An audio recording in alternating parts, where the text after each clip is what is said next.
Oh, hello. I'm David Brothers. I'm Chip Zdarsky. I'm Sanford Green. I'm Steve from Third Eye. Hey everybody, Philip Kennedy Johnson. I'm Chris Condon. I'm Brad Gullickson. I'm Lisa Gullickson. I'm Ben Percy, and I am here in the stacks at Third Eye Comics. I cannot believe I have to follow the basso profundo of Benjamin Percy's voice. I just don't have the same gravitas to announce that The Stacks Season 1 is now streaming on YouTube. All 7 episodes. We imagine this new video series as the Criterion Closet for comics.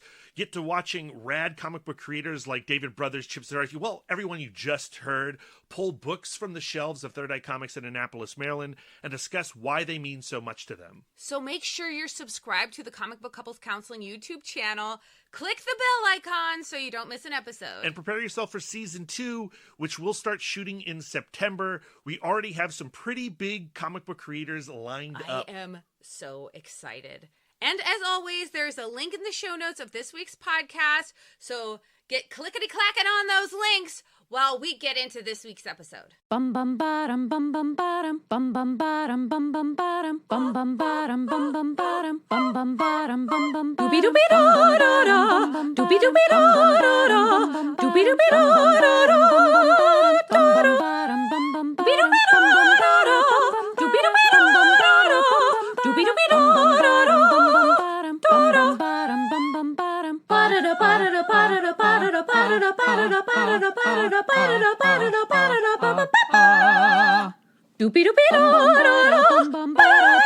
You are now in session with the Comic Book Couples Counseling Podcast. I'm Lisa Gullickson. And I'm Brad Gullickson. And each month we evaluate a different iconic romance within the four-color realm. And in this episode, well, baby, when things are rough, believing you can make a difference, being hopeful, it's not easy.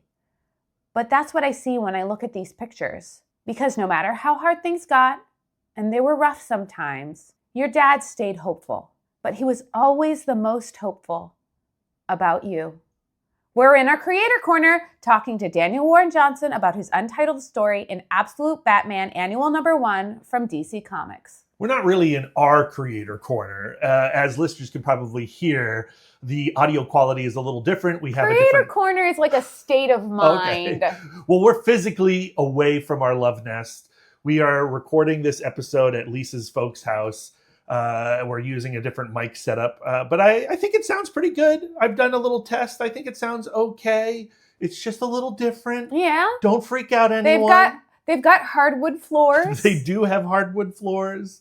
It's actually really nice. It's a little weird to be podcasting in your folks' home. Because we're not allowed to swear. Well, yeah, and they're not here. Oh, yeah, that's true. Right? So I am compelled to swear. Oh, yeah? But we're technically a clean show on Apple Podcasts, Lisa. So if you say a dirty word at any moment, I'm going to drop the audio on that swear. That's fair. That's fair. That's our agreement. That was my cue for you to say, like, fuck. Oh, maybe I did to take the audio down. Yeah. Yeah. Oh, there you go. Yeah. You went full British on me. Extremely excited about today's episode. This is a surprise episode. Ooh.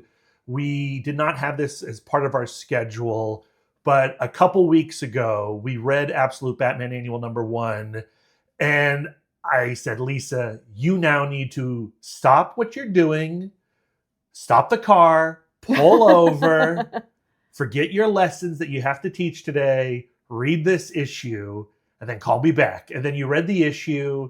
And I did finish my work day. You did. You're responsible. Thank you. But you read the issue and you're like, yeah, man, I wonder if Dan would want to talk about this issue. So we shot an email off to Dan, and Dan said yes, and then Dan texted, and then we set up this conversation that you're about to hear. And I'm so glad that he was willing to have this conversation, because I think this comic is incredible. It's incredible. And if you're listening to this, please, you got to go read it if you haven't, because this conversation is going to be full spoilers. There is urgency to this story. This is a story that needs to be read right now. I think a lot of people are going to be talking about it. I think that there is going to be, I'm going to say the D word, some discourse. For sure. And it's happening already. I guarantee it. And we feel extremely privileged to go right to the source.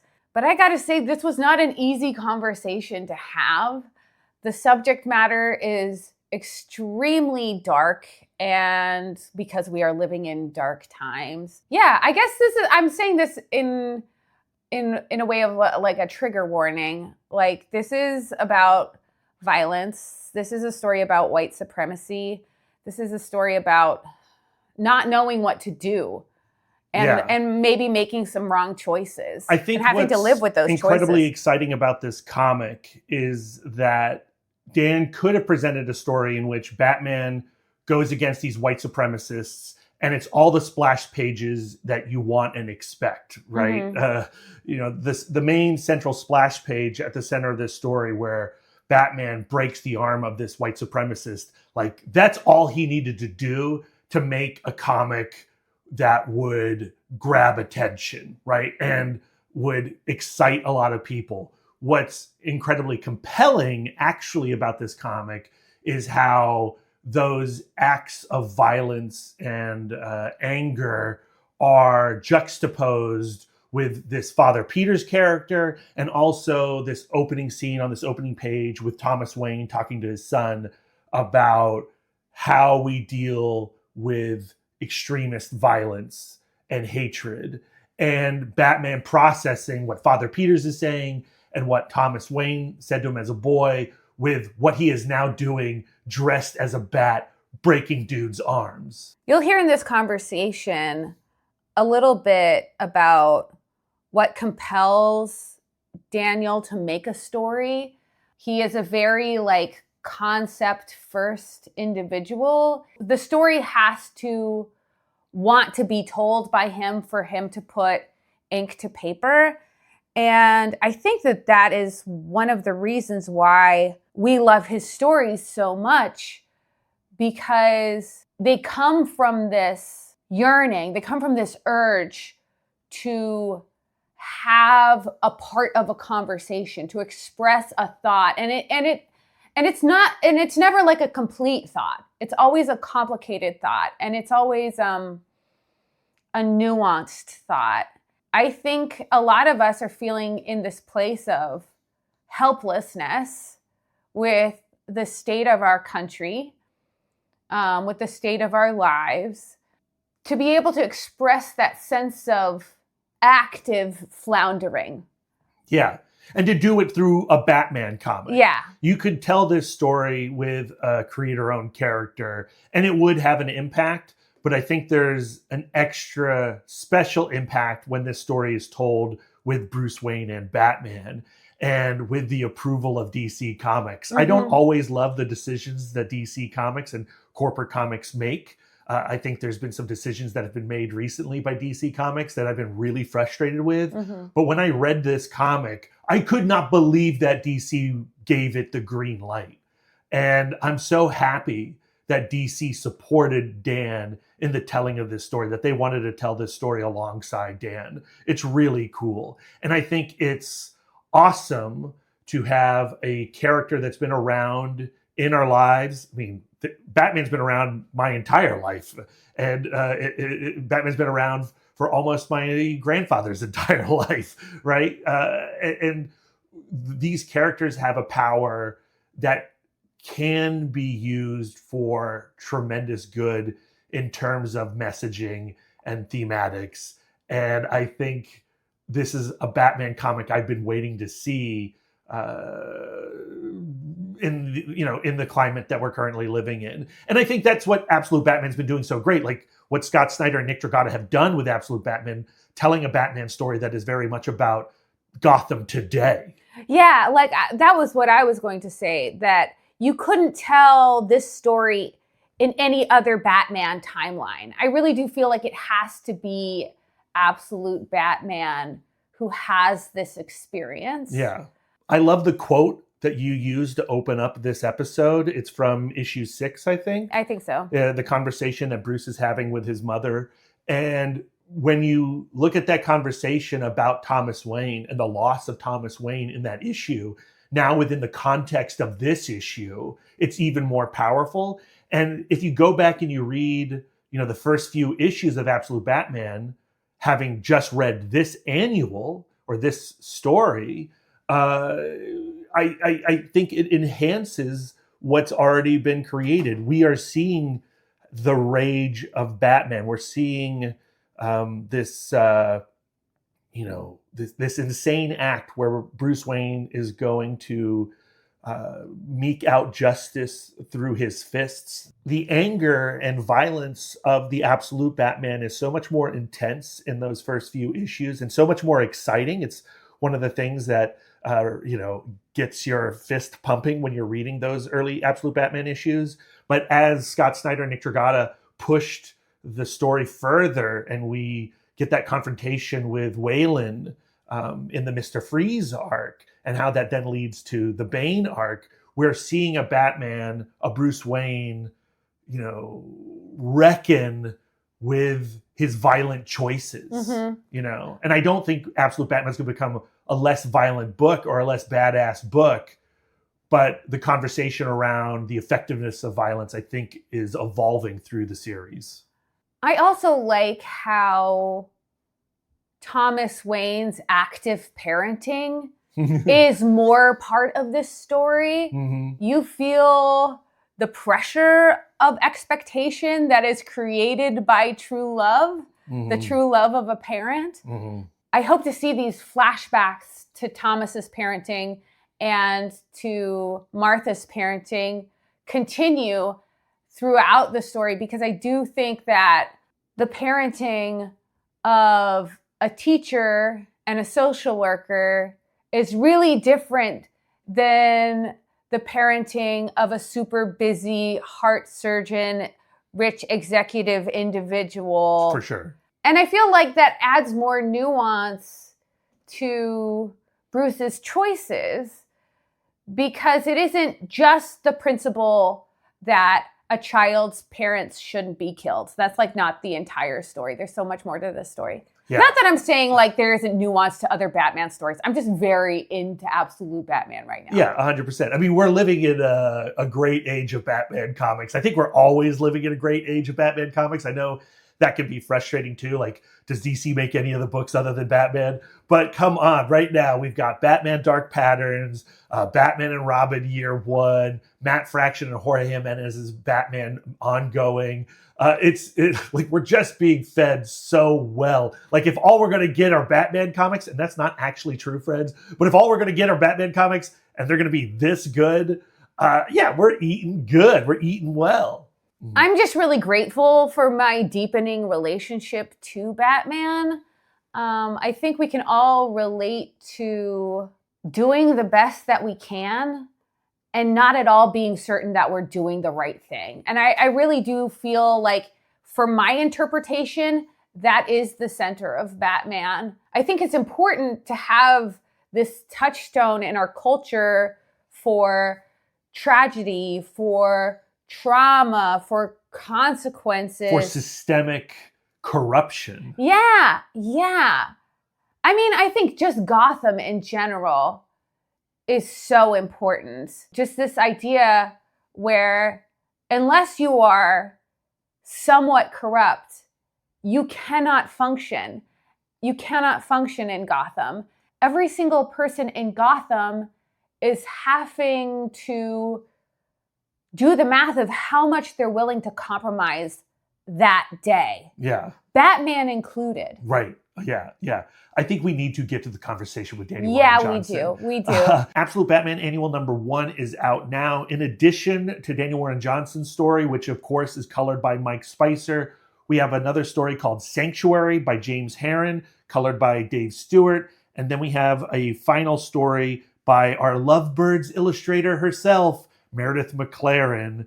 And it's just a complete package. It's one of my favorite single issues of the year. Go support this book. Yeah. Dan, you want to come into the Love Nest? Ooh, creating a little Shayna. Dan, welcome back to Comic Book Couples Counseling. Welcome back to myself. Yeah. This is like a old friend conversation. Conversation with old friends. I feel like we're in the comic book version of Wind in the Willows. Aww. I love love that. This comic had a profound impact on both Lisa and myself, and we really want to dig into it. I'm so excited that we're having this conversation and it's coming out on release day of the issue, so we can go full spoilers. We're talking to your listeners on a Wednesday. It's New Comic Book Day. Welcome, I'm sure listeners. everyone has read it and everyone has opinions of it. Sure. You know, when I first saw Nick Dragata's design for Absolute Batman a couple of years ago at San Diego Comic-Con when they had that big banner reveal, I mean, I was floored by it. I've told Nick this, like, that is a design that is instantly recognizable as a purely comic book creation. Like, that character can't exist outside of a comic book. And I would love for you to talk a little bit about your reaction to that design when you initially saw it. I think I first saw it through Felix, my art rep, 'cause Nick and I have the same art rep, and it's rare, but I do every once in a while get little previews here and there, which is nice, of art from other artists. And, Nick was keeping things pretty close to the chest, but I remember that before issue 1 came out, I saw a raw scan picture, or maybe Felix may have just sent me a photograph of the issue 1 cover, and it was pretty awesome. It looked great. And Felix was telling me how amazing it was, and I was super excited to see it. And I don't remember what Comic-Con this was. Maybe San Diego? Nick Dragata brought all of issue 1 to the hotel to give to Felix. We got to look at it and check it out, and he had it all in a stack, and it was all in order. So we basically got to read it with no words in the original art form on the bed in the hotel room. And I remember going to the big splash, double page splash of the gun in the silhouette, and I knew then, I think so. Yes, I was very attracted to the initial look of Batman, but also me being able to see the images before anybody else of the whole story, and that first splash page of the gun, that was big. I could tell then that it was going to be something special. I bet you that was the hottest thing that happened on that hotel bed. I can't speak to that, but it was for me. I mean, there's an electricity to that first issue, and that electricity continues throughout the series. But there is this, not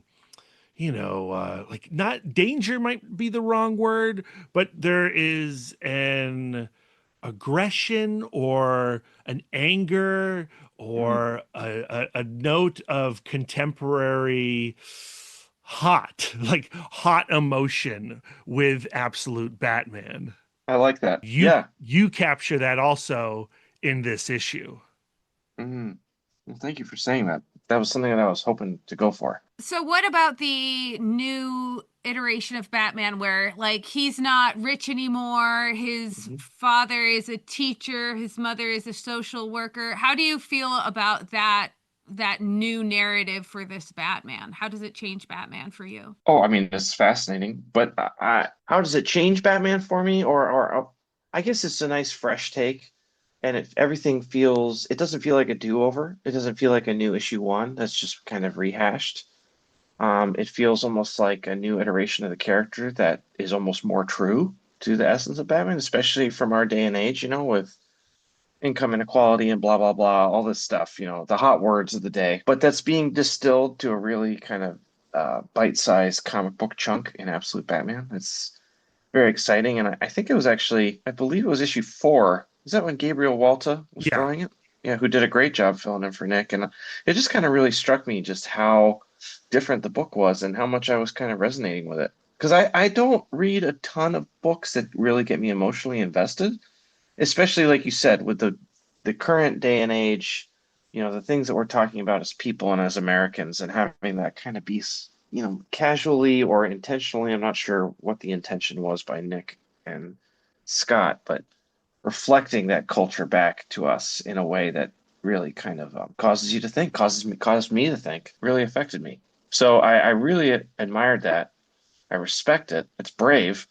It's also fun that they were able to get away with it. Props to DC for letting that happen. And it just feels important, feels real. And that doesn't happen a lot in superhero comics nowadays, I'd say. I think there's definitely universal truths that are still being told in superhero comics, but as far as like reflecting back to us our own experiences that's happening to us as Americans in this moment, I gotta be honest, like Absolute Batman scratches that itch for me. Let's go ahead and pause for just a moment because we got to hear from our sponsors. Judge Dredd magazine turns 35 years old this October. It's her birthday month, and it'll be celebrating with a very special issue perfect for first-time readers, featuring the return of the critically acclaimed series Dreadnoughts and Megalopolis. This 100-page issue is a brilliant way to jump into the crazy world of 2000 AD. You'll also find incredible news stories featuring Judge Dredd, Judge Anderson, and much more inside. Get a print subscription to the magazine and it'll arrive through your American mailbox every month, or get a combi subscription and receive 2000 AD each week as well. If you subscribe digitally, you can download DRM-free copies of each issue for only $9 a month. That's 128 pages of incredible comics every month for less than $10. Head to 2000AD.com and click on subscribe now, or download the 2000 AD app and start reading today. Happy birthday! We had an opportunity to talk to Scott a lot, actually, about the creation of Absolute Batman and some of the intentions behind it. And one of the things that got me the most interested in the conceit is the idea that this Bruce Wayne's DNA, on a DNA level, he is exactly the same normally. Like, he's the exact same guy. The only thing about him that has changed is his circumstance. And in a different circumstance, we get to distill what is essentially Batman about him. It's not that he's rich, it's that he is like a resourceful individual, where Batman goes, I can solve this, and I can solve this on my own. Hand me the pickle jar. I'm going to be the one to unscrew the pickle jar. And like, to me, I think that that's what your story gets into, really that conundrum of really not being able to tell, from my interpretation, if Batman is doing the right thing. Like, I think that he's a person with good intentions who is going about things in a way that is not effective. That's how I feel. As the character as a whole. Yeah. From the dawn of time. From the dawn of time. So I think, like, the way to turn this back into an interview instead of just me telling you what I think. I got you. No, I like hearing your thoughts. I want to get into the inspiration for Father Peters and including him as a character. Well, okay, if you don't mind, let me back up. Yeah. Is it okay if I talk about the origins of this, like, from the very get-go? Yes, please. So, because I do want to get to Father Peters, but I just feel like I have to talk about its origin before I can get into the characters. That's totally good. Okay, so Felix gave me a call, and this is my art rep, Felix, and he's kind of has his ear to the ground, and he was really just kind of letting me know, Absolute Batman had been out for a while, and he was like, look, this book is very hot, and I'll just come right out and say it. He was like, if you do Absolute Batman, the art will sell really well. And I was like, I believe you. And, I do actually like making money, believe it or not. But to be totally honest with you, and I was honest with Felix, I was just like, I have no ideas. They're doing such a great job. What am I going to add to this, right? And Felix is like, well, maybe you could do like a fill-in issue like Gabriel had done. And I was like, nope, I have no interest in that. I don't want to, no offense to Scott, I just don't want to, I want to write and draw my own stuff. It's not about not wanting to work with someone. It's just about me wanting to do my own thing. And I don't even have any ideas, so I don't have anything to pitch to them anyway. And he's like, okay, I'm just putting in your ear. And I don't remember the timeline of this, but it was as Absolute Batman was coming out, at least the first 4 or so, 2 issues were out. And we were just kind of going back and forth, and he kept bringing it up. And I kept being like, hey, I agree with you. It would be a great opportunity for my career, but I have no ideas. Then I watched the election and everything changed. And I just was I don't hide the way I feel about, I don't think I hide the way I feel about the world. I think it's pretty clear, like, where my feelings are and how I feel about the current state of American politics. But, all that to say, I watched the election and I couldn't sleep at night. And I was just feeling really scared and really worried for this country that I love. And sometimes when I wake up in the morning, especially after a night of restless sleep or of not good sleep, I will kind of awake in a daze, and I have like 15 minutes where it's like before the kids are getting up, and Rachel usually gets up before me. She's like up before anybody else in the family. This is my wife, Rachel. So I have like the bed to myself and I'm like half asleep. And I've had some amazing story ideas come to me in those moments. And this is after the election. I was just it was like churning my mind and my heart, and in a bad way. I felt very powerless, and in a way that I haven't really felt before. And I just got this image of like a white supremacist going up for the salute and having their arm get broken by Batman. Like, it was just an image that showed up in my head, and I shot up and I was like, that's it. That is the story. I don't know what the story is, but that is the main focal image point of the issue that makes this work. And I know that like that image in this time, as things are happening in the world, right after this election, that's all I need to know that that the story needs to get made. It's like it felt like an image that almost provided, for me at least, this relief, this like catharsis. Like, not a celebration of violence, but just an acknowledgement that something's wrong, and there's a cause and effect to the things that happen in our world. And Batman is very much an effect in response to gears turning in one way or another when it comes to culture or society or whatever. This image was in my head, and then I was like, I have it. And I called Felix the next day, and I was like, I think I have an idea. So it all started from that one image, that one splash page. And when I did pitch DC, because I let them know, they had kind of reached out to me. DC and Nick Dragados at the same time really was like, if you have an idea, we'd love to hear it, maybe for an annual or something. It was still up in the air. And when I pitched DC, I said, here's my idea, and this thing happens, and some white supremacist gets their arm broken. And it's the whole crux of the story. It's the big visual moment of the issue. And if you don't want to do it, no worries. I totally understand. We're in a supercharged time right now, and if it doesn't work, it doesn't work. That being said, I'm not doing anything else. So I said, in a nice way, I was like, it's this story or it's no story at all. And to DC's credit, they were like, we love it. This sounds good. Let's do it. And I had to make sure, I had to check all of the violence beats with they had to make sure that was okay with the higher ups. But after we got the clear, and I promised that I wouldn't have any bone showing when the arm broke, I was allowed to continue or move I love forward. how that makes it better. It's so much grosser. It is way grosser, isn't it? It's funny. It's like, it's just DC trying to be careful, but it's like companies being careful leads to grosser results. Yeah, for sure. So all that to say, that's the origin. That's where it came from. And I don't know if I've ever said, well, I don't know. I hope I'm not oversharing, but I don't want to do projects just because they make money. Right. Like, that being the number one reason to make a comic, I feel is a pretty bad reason. Sorry. I'm just speaking for myself. That's a great way to burn out for me personally. If I have money on my mind first, it's like, hey, will this sell? Like, is this going to be successful? And kind of operating from that mindset, I feel like I'm already kind of failed in my mission of creating a story that can hopefully connect with other people. So I just shy away from it. And it could be the second reason. I'm okay with that. But the first reason has to be, I feel like the story has to get made. Like, it's in my blood and it's boiling and I have to get it out. So that was my thought process behind it. And I kept saying no, and I kept saying no to it because unless I have an idea, I just won't do it. And then when I do have an idea, I'm like a barnacle. It's like this or nothing else. So sorry, I talked for a really long time. Now we can get into specifics. Well, just so people have a background. Yeah. So to me, what this comic does, and there's a few other comics, but I've been craving comics that are speaking to this moment. And I feel like part of the early days, the golden age days of superhero comics, were rooted in anti-fascism, anti-supremacy, and a lot of punching Nazis.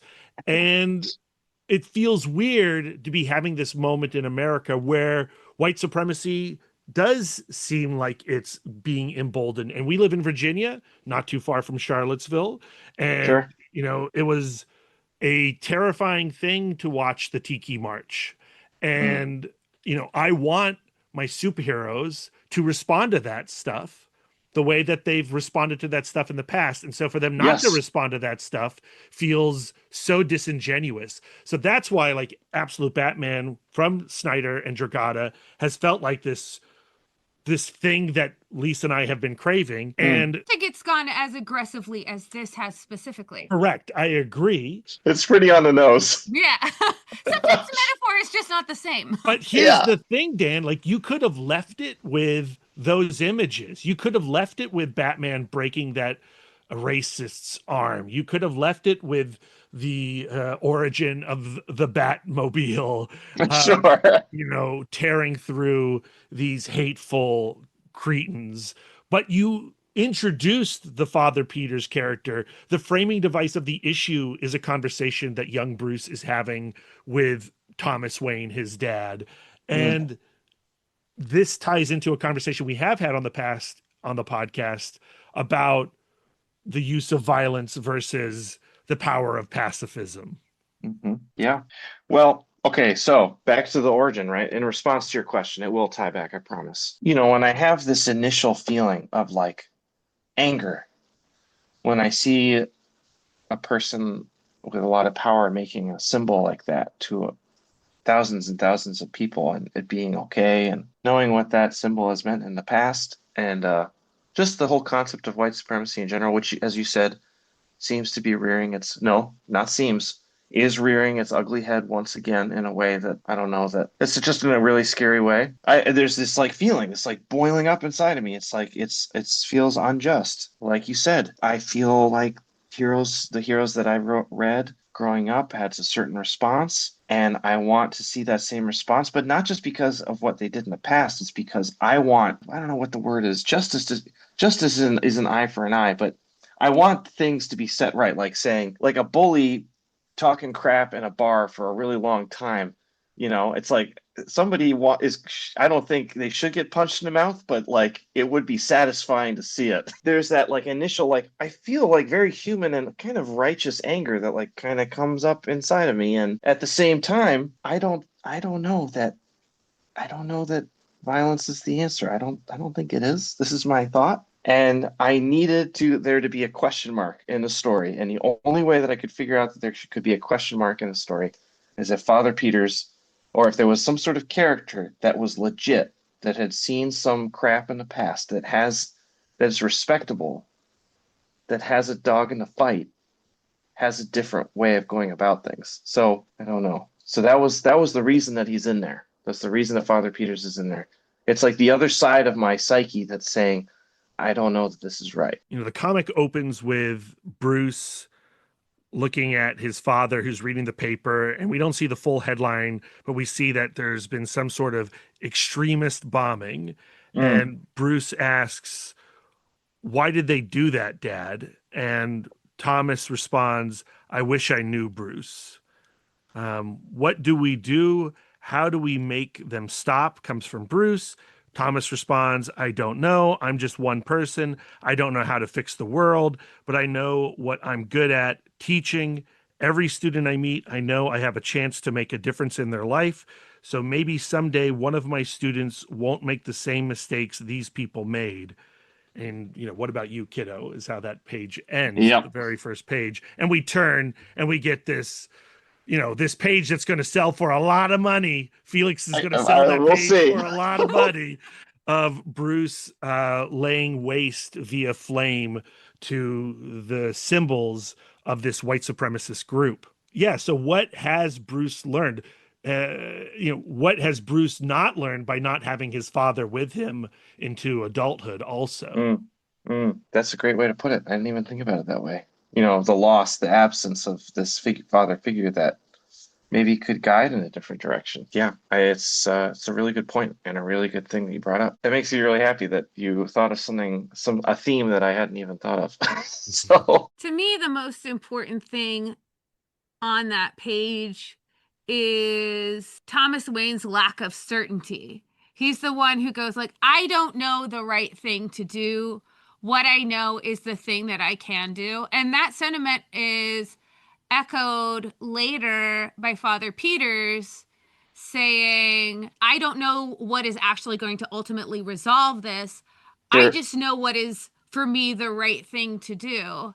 And Or I I just know what won't work, or he knows what not to do. Yeah. What not to do. And I think ultimately also the violence has also proven in the long haul not to really be that effective either. To me, this is a story about the seduction of righteousness, like the idea that Bruce is really convinced that he's doing the right thing, and that in thinking that he completely dehumanizes other people, and he just becomes, he becomes a punisher, not a resolver.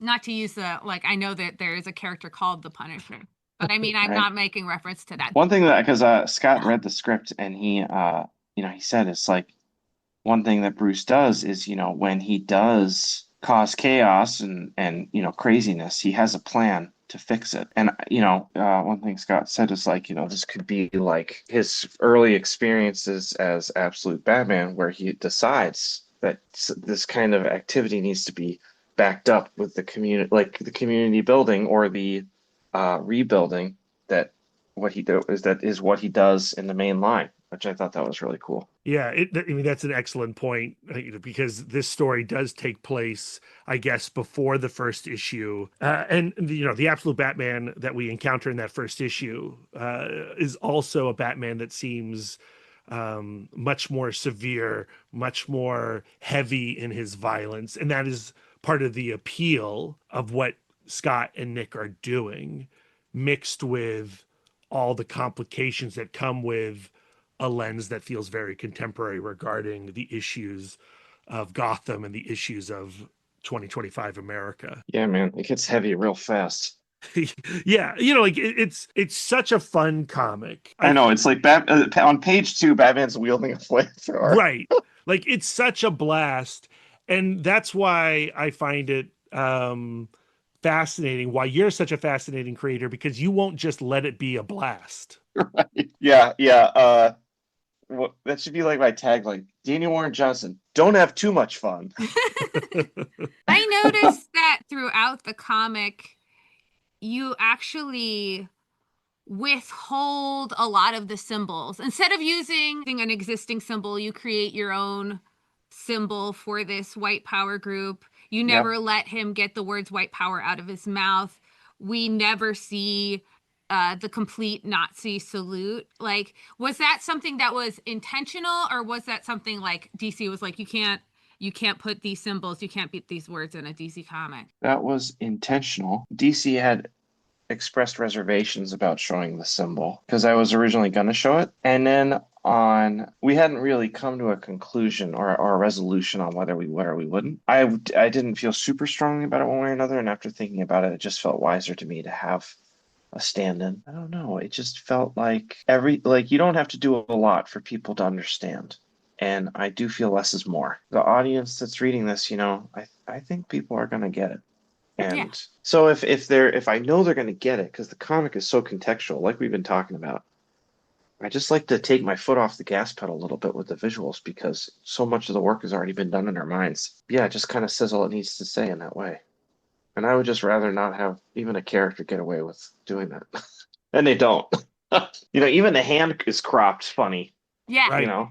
It doesn't quite make it, it gets cut off. It's an awkward panel. I redrew that 3 times. I wondered if it was because you just don't want to put your talent to completing that image. If the story needed it, then I would have done it, but it didn't. For all the reasons I said before, just the contextualization is already so there. It's just not necessary. So that's just that's the main reason. I'm not afraid to draw something, like that if I have to. If the story doesn't need it, then I won't add it. But the comic did require you to have Batman do a one-winged angel on that racist cop. Yes, it did. The story did require that. I think I remember when I was writing Transformers, or when I was drawing Transformers, I was like, I really wanted to do one of the characters to do a one-winged angel, and I just didn't have the space, or it just didn't fit. And it's one of my great regrets in life. So I was like, maybe I can put this into Batman. And at first it was a suplex, but then I was like, I don't want to repeat myself too much, you know. Let's do something different. I like a challenge. And having Batman stick his head in between a cop's legs and then dump them on their head, it's hard to draw. You got to make it seem realistic, and that's why there's a tiny panel before of the cop like turning away, like he's almost running away. It's the only way it works. That's, you know, Batman's not going to turn around like a top. And so, yes, one of my finest moments, I think, as a comic book creator. And I imagine that's one of the images that had to get pre-approved by DC. You know, I was kind of like trying this new thing with the punch, kick kind of violence. And that was like almost a cartoony pillow face kind of illustration, which, speaking of pro wrestling, you know, if you take a picture of somebody like even just getting fake punched, I mean, their face looks like an accordion. Like if you take a picture right at the right moment, I mean, it smushes. So that's just what I was doing. And actually, a few pages later, there's another, you know, another dude who gets kneed in the face, and his face just like turns into a pancake. That guy's dead. But then he's fully, I mean, not okay, but he's like, his face is not removed from his body in the next panels. So it's almost like this kind of like Popeye the Sailor Man quality, which I don't know if fits tonally with the story, but oh well. I did it. I mean, that's cartoony. Like, to me, that it is very leans cartoony. into the like Nick Dragata, this guy can't exist in real life. That is a comic book thing. Yes, that's true. Now I can talk about Crooked Cops. Sure, yeah. Go ahead. I'm ready. I thought it was really vital, talking about things that were necessary in the story, to include police, and then those police being white supremacists, for a plot reason of like, well, why isn't he going to the cops? Like, it was a 100% necessary thing, as well as a commentary on a broken system. Yeah, not new to Gotham City and Batman universe. Right. Was there any pushback on that? Let's see. I'm opening up my Google Docs here. Okay, I wrote this annual. I at least started it in March 2025. It took me about 6 weeks to write, and I started it in like March. So things were not good, but they didn't feel as out of control as they do right now. So every time, because I started drawing it, and all of the things that I was drawing in the comic that I had written were starting to come true in real life. Right. I was like, I didn't really know what to do. It's kind of freaking me out a little bit, because I just was writing what I was feeling. I wasn't really even trying to speak on anything specific. I was just writing a story, like you said, like they needed to be there. And it just, things just started getting crazy here. And they kept mimicking my story. I guess people could think I'm lying, but it's just the truth. I had no idea any of this was going to happen. So as far as pushback from DC, none whatsoever. You know, they didn't have anything to say about it. Art comes from the general momentum, especially art that comes from the heart. Like earnest art always comes with the momentum that's already in the air. Like, it's not unusual for stories to be predictive, because it's just a matter of pattern recognition. I guess so. I all I know is that I started to get a little freaked out. I knew that it was going to be topical. It just kept getting more and more topical the farther away I got from writing it. So I don't know what that says about the story, but yeah, I'm still actually really stressed out about it now. Talking about it. Yeah, and understandably, and you know, again, when we read it, we were like, well, I want to talk to Dan now about it. Sure. But I also knew that this would be a tough conversation, because it's a tough time, and it's a comic that is addressing this tough time head on. But again, I think what's great about that sequence is that immediately you follow it with this child who had been held hostage. Even though he is now free, he's terrified by what he's been freed by. Yep. Yes. There was dialogue that was supposed to go with that scene, but I cut it because it didn't need it. This is something I think a lot of people know, but I will go through during the lettering script after the art's already been fully finished, and I'll just cut like at least 20% of the dialogue that I wrote. It just didn't need to be there, so I just took it out. You tied Thomas to Father Peters with the photograph from the civil rights movement where they are standing in front of armed individuals and they are standing peacefully. And you flash back to the scene where young Bruce is talking to his dad about being part of those peaceful protests and that being like really cool. And he hopes that he can be cool and make a difference like his dad. And I think about like how like growing up, the civil rights movement really was idealized and a lot of progress was made during the civil rights movement. But like you were like, as a child, I was given the impression like we nailed it. You know what I mean? Like, yes, same. You know, done. I hope that you know, and you know, you think, okay, like if I was in that situation, I would be there too. I would be peaceful protesting. Just with Martin Luther King Jr., it'd be him and then me. You know, like as a kid, you're just like so, you know, hand in hand down the Edmund Pettus Bridge or whatever. Oh yeah, and that being run parallel to what Bruce finds himself doing. And he is so entirely disgusted with himself. Is the way I'm interpreting it. Like he looks at the blood on his hands. His father told him like he was this compassionate person and that he could never be disappointed in him. And I really do think that Thomas Wayne would be disappointed with what Bruce is choosing to do with his talents. Okay. All right. Interesting. Dan's not going to answer that.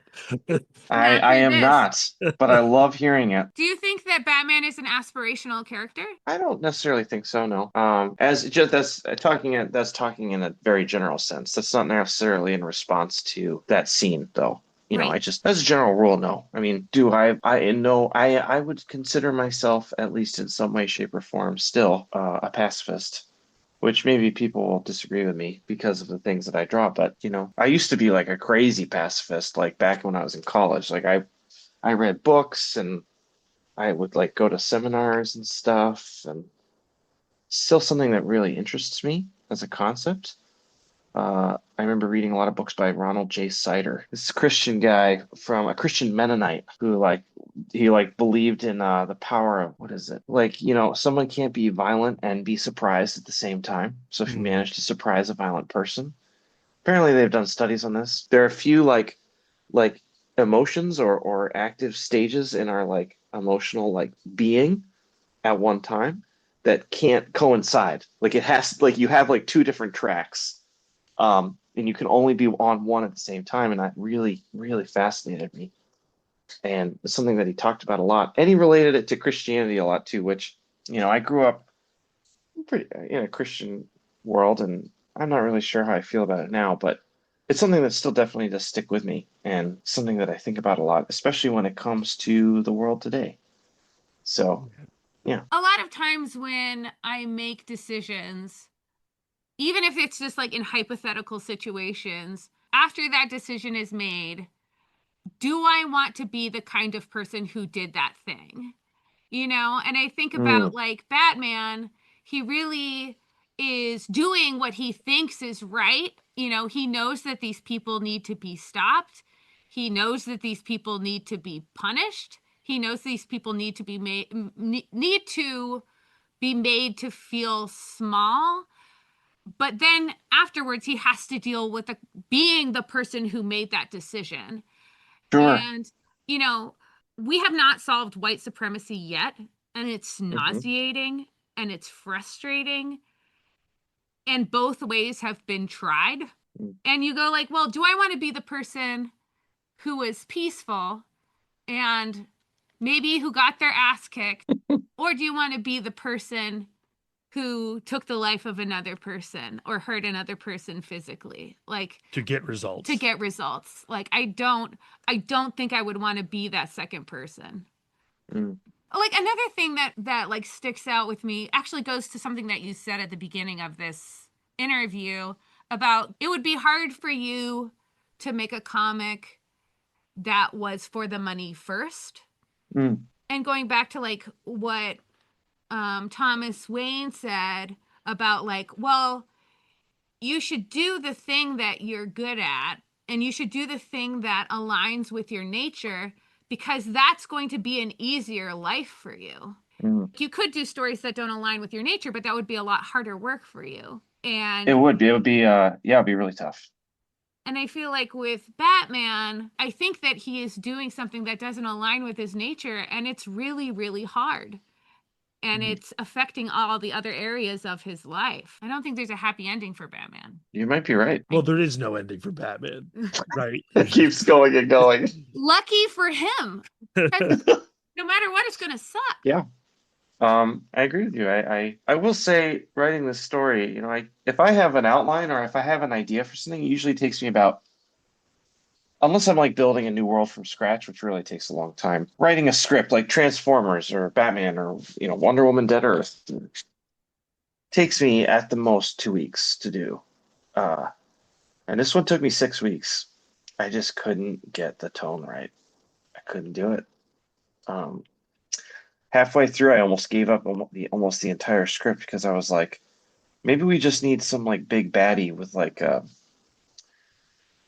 we need like some sort of cartoonish bad guy element that I can like sneak how I'm feeling in.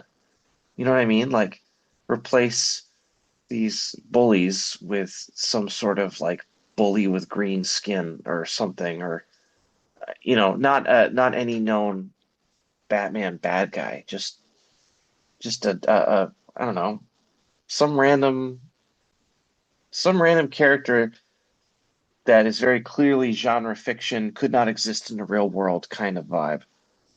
And every time I tried to do that, it just didn't work. And I just like, I think I just have to be really obtuse.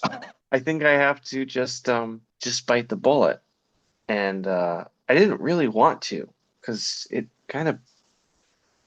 means that I like am saying something about the world as it is now, and it's not a great business decision. I didn't know how to make a story that was hopefully worthwhile of that venture, you know?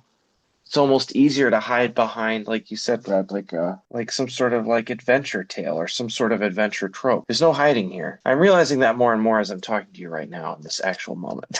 Okay, let's hold that thought because we still have one more sponsor we need to hear from. Launching this October, it's the latest entry in IDW Publishing's Keisei line of Godzilla comics, The Cosmic Adventure Starship Godzilla. It's written by award-winning scribe Chris Gooch of In Utero fame and illustrated by inventive artist Oliver Ono. I mean, come on, did you read their Godzilla Monster Island Summer Camp? Insta classic. For the first time in Toho canon, this trip through the stars will bridge the gap between various alien races. They've come to Earth in past tales, but now it's time to visit their worlds as a crew of misfits embark on high-risk, high-reward, kaiju-based missions with a secret that could impact the whole universe. The Keisei era is the only ongoing Godzilla story of its kind, crafted for comics readers who have never bought a Godzilla book and Godzilla fans who have never read a comic. IDW Publishing aims to bring readers the absolute best stories possible, whether those stories contain superpowered G-Force members trying to kill Godzilla, mutants in a wasteland trying to survive in its wake, or mercenaries flying around in Mecha Godzilla. Starship Godzilla #1 is out now wherever rad comic books are sold.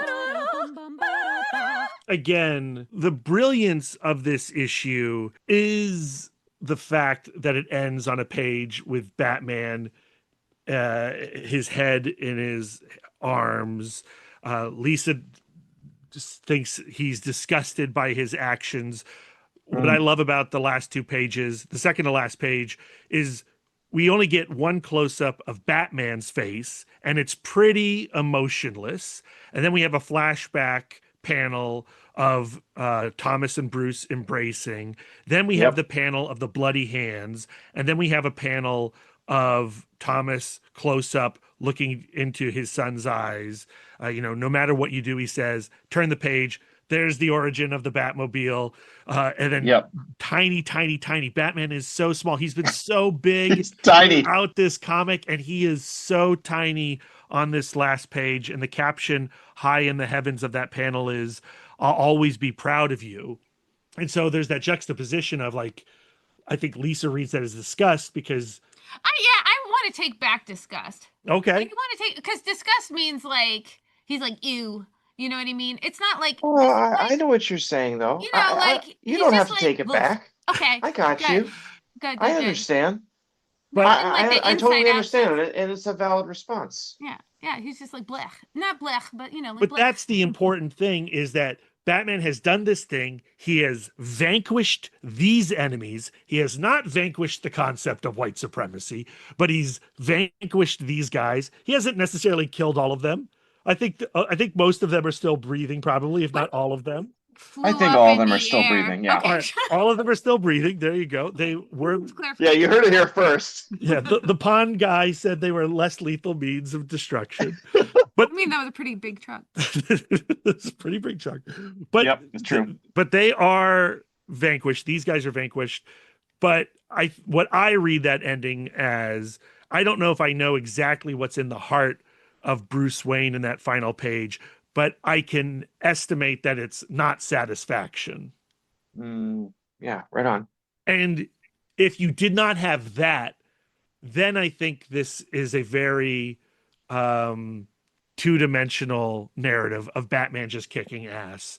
Well, I've had a lot of people telling me that my drawing of like Batman choking out an ICE officer is celebrating violence, and I don't think I agree with it.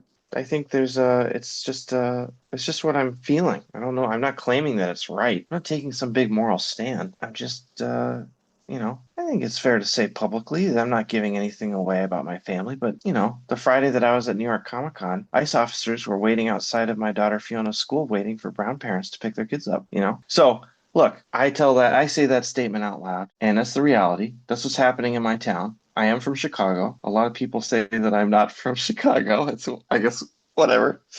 But I am, and it's happening, and I'm angry about it. So I drew the picture. The end. Take from it what you will. Yeah, I have no further comment. Yeah, it's not a how-to manual. Yeah. Also, I'm an artist. Deal with it. And that picture has been seen at protests as a poster. Yeah, it's crazy. Yeah. And again, it's like I wasn't really trying to do anything. I was just like, I have a cold and I'm feeling really upset about the world. This is what I'll draw. Because I just brought it to the New York Comic Con just to have something to sell, because I don't sketch at the show anymore. I do them before the show. And we just lay them out on the table. And like the sixth guy in line walked up to the drawing and he's like, I'm from Mexico. I'm buying that. Yay. That's awesome. So I don't know. I just I don't know. You're doing maybe what I should maybe I should be more okay with like having the hornets come out when I kick a hornet's nest, but whatever. It's a drawing. It's like it's amazing and it's powerful and it's also just a drawing at the same time. I don't know what I'm saying. I have no idea what I'm saying. You're following Thomas Wayne's advice. You're doing what you're good at, and yeah, I try. Yeah. And exposing your compassionate heart. Yeah. As you do in every comic. And, I think that if this was a Powerbomb annual or a Murder Falcon annual, and you were exploring these same images and themes, I think there would be an impact there. But because you're using Batman, that puts a lot more attention on you. Yes. And that's actually what you're uncomfortable about. I think you're right. Well, I think it's fair to say, if I drew Murder Falcon choking out an ICE agent, I don't really think people would care. I think it's just like that's just the reality. So, and I'm okay with that. But I'm also like, I just don't think it's right for me to be silent. So I don't know what the right answer is, but I don't think I can be quiet. And I think that's what's important about these big corporate characters too, is that we do use them still to talk to a contemporary audience, to speak on contemporary themes and issues. And it's a tragedy when these characters are, muted or, neutered by capitalist endeavors. And, I don't want to get too highfalutin because ultimately at the end of the day, the reason why Batman can never quit is because Batman makes too much damn money. But every now and again, we really need to use these characters to say big things. And when we do, people hear, people listen. And people have opinions. Yeah. But yeah, and maybe more opinions and less death threats would be awesome. Oh God. Yeah. No death threats, people. I feel like your What? It's listeners just are an pretty email. chill. Yeah. Yeah. I don't know. But so again, to go back to you talking about how this was a really tough comic for you to create from its And draw. Yeah. Writing and drawing, yes. Right. The drawing, it was an absolute beast. Is that because it's Batman? No. Batman's easy. I think there's just some projects that just really don't, I'm not sure what the word is. It's like don't want to get made or it's like there's some active negative force trying to keep me from making the story. It's every single gosh darn page of this Batman annual was an absolute bitch to draw. I do not say that lightly. It was absolutely brutal. I don't know why. Busting my butt on every page, trying to make it amazing. And I have this thing in my head. It's like, this has to be special. Like we've been talking about, like this, I'm trying to say something. And every day the creative process was just, nope. But don't you think that's why it was nope? Because you knew it had to be special? The stakes were too high? Yeah. But I really thrive under stakes. Like when it comes to drawing, my golf game doesn't do that. But when I'm drawing, I know of quite a few artists that don't really like to be watched while they draw. I am not one of those people. Watch me. I feel like a rock star. It's the coolest feeling in the world. It's like and it's a joyful thing. I get to share this talent and the skill that I've been working on for years and years, and I get to share it with other people. And in the same way, there's into a lesser version when I'm working on a story that I know is going to go on the comic book shelves. Like I'm doing the same thing. It's like a smaller version of that where what I'm drawing here is going to be reprinted and people are going to be able to make that connection kind of with me in this kind of like weird amorphous way of just engaging with art across the world. So most of the time it's just an absolute joy, and maybe it's the subject matter. That's my guess. Or maybe my heart was kind of broken the whole time I was drawing it. Maybe that's why. Yeah, I don't know. How was it in comparison to doing your Superman story? Because I Night feel and day. like, yeah, because they are kind of opposites of each other. That's true. Superman really is fulfilling his father's vision for him, and it's resulted in so much love in his heart. Where I feel like, where this is the total opposite, and it's resulted in a lot of hate in Batman's heart. Well, as Brad succinctly put it, I don't want to comment too much on the ending or how I feel specifically about Batman. I just know that stories, I feel like when my stories do not end well when I end them with a period. I feel my stories are better when I end them with a bit more of a question. And also hopefully allows for a story that maybe hopefully is not too preachy, that doesn't come down too hard on the readers. Like I want this story to be inviting. I want it to be fun. And when I have all the characters kind of wrestling with their own in their own minds and their actions, and it's just happening in the story and there's no narration and there's no overall theme that anybody's putting a point on, when it ends that way, it's just a little bit easier for people to digest it in their own way. That was another part of the script that was really hard, was trying to find a way to say something without saying something, because I don't know. I try not to come down on one thing one way or another too often, but this story is kind of doing that. So I'm trying to I'm walking. I feel like the whole time writing it, I was walking a tightrope, and drawing it was just really difficult. So when I initially emailed you and said I had read it, we needed to talk to you if you were willing and you had the energy to do it. You texted back and you were like, "Well, did you like it?" and like it was such a funny thing for Lisa and I, because the whole email, the reach out was us going like, "Yo, we love this. We need to talk about it." If you didn't like it, we never would have emailed you. Of course, I guess that's true. But like that anxiety that you've just been exploring is so compelling to us. And you've always been a little bit of a self-deprecating creator.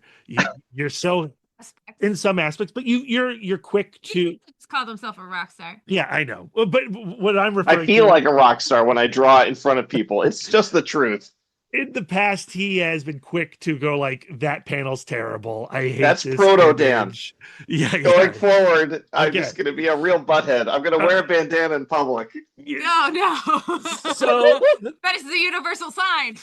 A butthead. Sorry, Brad. He's trying to make a point, and I'm just like keeping up with this bit. My apologies. Continue, sir. are you satisfied with this comic in this moment before release? Or can you not be satisfied with it until it's been released?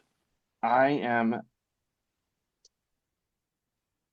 I do try and maintain a like you said, like I feel like it's a good thing to be humble, but at the same time, I when it comes to a lot of my stories, especially when I'm pitching them and when I'm making them or I'm in the process of making them, I'm very confident. Like do a Powerbomb, when I would tell people that, and then they wrestle God, I could tell I'm losing people, and I just push through because I don't care because I know it's going to be awesome. When you have a story like this, which is taking some risks, and the whole creative process was so strained and strenuous, I am truly at a loss for how there's half of me that's like, this might be the cringiest thing I've ever made. The other half of me is like, actually, that's like, no, that's like 100%. It's just one big question. Did I just make the cringiest thing I've ever made? That's like 99%. And then 1% of, I'm glad I did something. Because that's all I know how to do. That's honest. That is honest. And it remains to be seen. I know who's super satisfied. Who? Felix. Oh, yeah. Oh, he really liked it a lot. I sent him the PDF long time ago. He called me and he's like, I really, really like this a lot. Yeah. So which means a lot coming from Felix. He does not blow smoke up my butt he does not. I think a lot of people are going to really like it. Felix liked it. Lisa and Brad loved it. Yeah, and I'm excited that it's out in the world today, and that's all I need it to be. I just need it to be out, and whatever the discourse is around it. Actually, even though we're contributing to it, I don't care. We know I've never cared about discourse. The only person's thoughts I find interesting are my own. Yeah, I got you. Is there anything you wanted to touch on, Lisa, before we wrap up? I feel like, in terms of the comic, I feel like I said everything that I wanted to say. Lisa's got a list of questions. Like, here's the problem. Like, when I read a comic that I like, I don't really have any questions. I just, there's no problem. You want to digest it. Yeah. You're like, I have my thoughts. So, which is the number one comment that we get when we get a 1-star review. Is that I tell people what their books are about, but they should get their own goddamn podcast. I know, or like they could just like not listen. Yeah. And like go do something else constructive with their lives instead of We had leaving someone say that they had listened to six to 8 episodes, but by the 8th it was just too cringy and he couldn't listen anymore. And do you know what? Thank you for those listens. He gave us 2 stars, which is very rare. It's either 5 or 1. You can put this in if you want. If you don't, that's okay. But I golfed yesterday at a nice golf club in the suburbs, and I just went on as a single, so you don't know who you're going to get paired with. And it just so happened that I got paired with one of the pitching coaches for the Chicago Cubs. Whoa. That's really cool. Like we got to talk about I love baseball. We talked about baseball. I was pretty impressed, and just a really chill guy, playing some golf. And, we were he found out that I told him, he's like, what do you do? And I told him I do comics. And we somehow got onto the conversation of people thinking that he was a baseball player because he dresses up, he's like, has the full baseball gear when he's a coach. And he said, people will yell at me from the stands thinking I'm a player, saying that I suck, but I don't actually play. And I was like, oh, that sucks. And he's like, I'm assuming there's probably quite a vocal comic book fandom. And I said, the first book that ever really, not the first book that got published, but one of my very early projects was this book called The Ghost Fleet. And the first trade paperback came out, and I was so excited. You could order it on Amazon, and so I looked it up on Amazon. There it is, The Ghost Fleet, Volume 1. Oh no, there's a 1-star review, but it was the only review. No. It was like the first one. It was a 1-star. So those little stars under the Amazon title, 1 star. I was like, what the heck? I scroll down to this review. No period, 2 words. Hated it.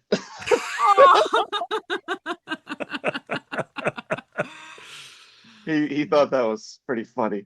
So we had a good laugh about that, about the was it the peanut gallery? I think Yeah. that is a pretty good like defense though. Like if you are a person who gets jeered, wear an outfit of a job you don't do. Where like I just dress up like a baker and then I'm outside driving and people are like, Sure. you suck, and I could just be like, that person probably thinks I'm a baker. I'm not even a baker.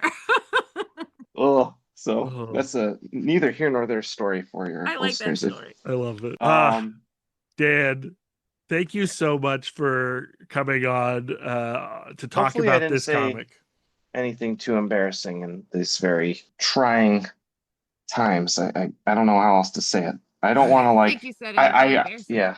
No, Okay. you did it. You All did right. it. You know, you put yourself into every comic, and that's all you're doing with this issue. Sure. Yeah. And then you agree to come on and talk about it with us, and That's foolish. that's great. I'm not going to talk with anybody else about it. You're the only ones. Oh, thank you. Thanks, Dan. Thanks, I Dan. mean, maybe people will ask me in the future, but like, I don't make it a habit on going on podcasts and Yeah. talking about current work because it's just too. Well, A, I don't have time for it, and B, I don't want to. Right. But and I sure like do. you I don't guys. wanna- Oh, thank Yay. you. Thank you. Thank you. And that's, Um, And we appreciate that. That means a lot to us. Thank you. I mean, course. honestly, I felt like there was a good chance that you're like, I don't want to talk about this one. Yeah. And that would have been fair. We would have understood, but haha. Well, it's like I also know like podcasts are kind of cool, and like when like I write something or somebody sees a drawing like on social media and it just like gets all this traction from the wrong places and people get fake mad about stuff, but if you have to listen to a whole 45-minute podcast, it's just harder for people to go in and take out a clip and make us think about it. Yeah. So it's almost like a little bit of a safe space, We like to the think only- so. Yeah, so I really like that. I like that about podcasts in general, but I think the culture that you've made in comic book couples counseling is very clear, very, very what's the word? Like, I don't know, if it's possible to create a culture of positivity on a podcast, I believe that you both have done it, and I think it shows, and I think the kind of listeners that attracts is ones that are. It's a good crowd. Does it make sense? That's true. Like, yeah. Yeah, we love our audience, and It's been really, really yeah. kind. Yeah. Dan, yeah. we got to say goodbye to you. No worries. Have a wonderful night. Great to You talk too. with you guys. I'm Yay. glad you enjoyed the book, Loved and it. stay safe. And that's our conversation with Daniel Warren Johnson, all about Absolute Batman Annual #1, which is, again, out now from DC Comics. Hopefully you've all read it already, and you were able to have it in your lap as you were listening to that conversation. I frickin' loved that chat. Lisa, you alluded to how it was, a little bit of an uncomfortable conversation to have. But when I was going back and re-listening to it while I was editing, it's so much easier than I thought it was after we had it. Dan is such a thoughtful, considerate, and loving creator, and he puts so much of himself in this book. While it is an expression of his anger and confusion regarding the moment that we're living in, it's a loving one, Yeah. right? And that's what's at the heart of every Daniel Warren Johnson comic. And Lisa, I also really enjoyed in that conversation the moment where you and Dan are going back and forth talking about art basically being just pattern recognition.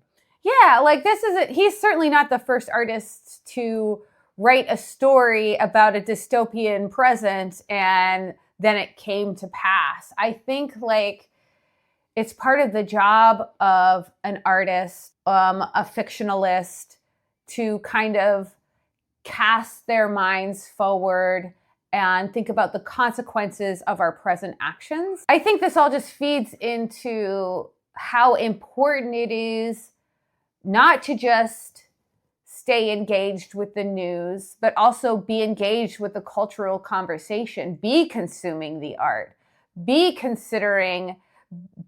a person who tries to extrapolate forward, use stories as a practice to figure out where you stand. And I don't think Dan's comic is actually being that predictive. I think it's just believing what these monsters in power have been saying. Mhm. You know, what's that Maya Angelou quote? When someone tells you who they are, believe them. And I think that's what this comic is doing. You know, these people, these politicians have said, hey, we're going to do this, this, this, and this. And some people are going like, no, they can't do that. They're not doing that. That's just talk. No. They're going to do what they're saying. Yeah. I also think there is a valuable lesson to one of the thesis statements that's been going on throughout Absolute Batman, and that is finding the thing to do that expresses who you are and harmonizes with who you are to the core, which like is easier to say than it is to do. And I do still genuinely believe that Bruce Wayne is doing something that does not sit well with him. And I do think that some people are called to do things that do not sit well with them. I don't think that life is so simple that you do the easy thing and that's going to turn out to be the right thing. Yeah, the conversation around pacifism, which we've had with Dan before, I think we had that conversation with him during our Do a Powerbomb episode. You know, I like to think of myself as a pacifist, or at times I've liked to think of myself as a pacifist. But then you have to play this, you know, hypothetical game always. Well, what would happen if there was somebody between you and your wife? You know, Yeah. Like, would you act violently to protect your family? And I think the answer is yes.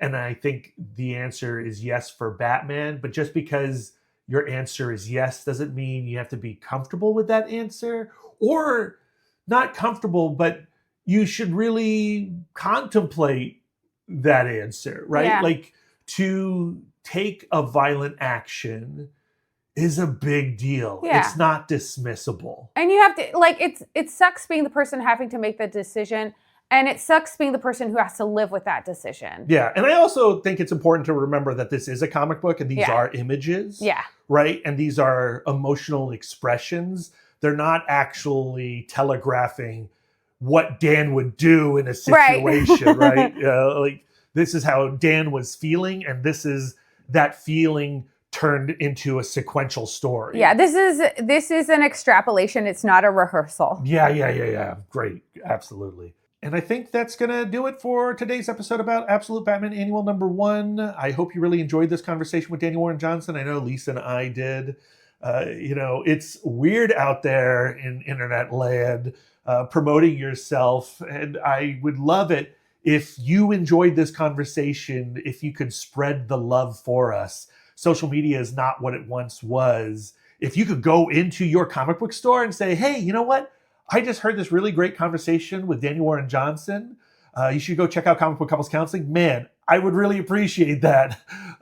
Spread the love. And if you're doing anything cool and you need help promoting your thing, let us know. We're all in this together. All we have is each other. Oh, and by the way, we're not done with our NYCC coverage. We have a great twofer coming up. 2 great conversations in one episode. One of the conversations is about Exquisite Corpses with Michael Walsh. And then we continue our conversation about Event Horizon Dark Descent with the artist Tristan Jones. Yeah, and if you're a patron, you have access to those conversations already. Ooh. And if you head on over to the Shortbox podcast with Botter Milligan, you can listen to our live podcast crossover event from New York Comic Con with Botter, the Oblivion Bar Boys, Chris and Aaron, and David Harper from Off Panel. And our next comic book club will be at Meanwhile Coffee in Herndon, Virginia on November 2nd at 3:30. The book is Saga the Swamp Thing Volume 1 by Alan Moore, Stephen Bissett, and John Totalban. Okay, Brad, I have a lot of thinking to do. Where can our listeners send their words of affirmation to you? You can find me on most social medias at MouthDork, although I'm spending most of my days on Blue Sky these days. If you have words of affirmation for our logo, send them to Jesse Lonigan at Jesse Lonigan on Blue Sky, or on Instagram, Jesse.Lonigan.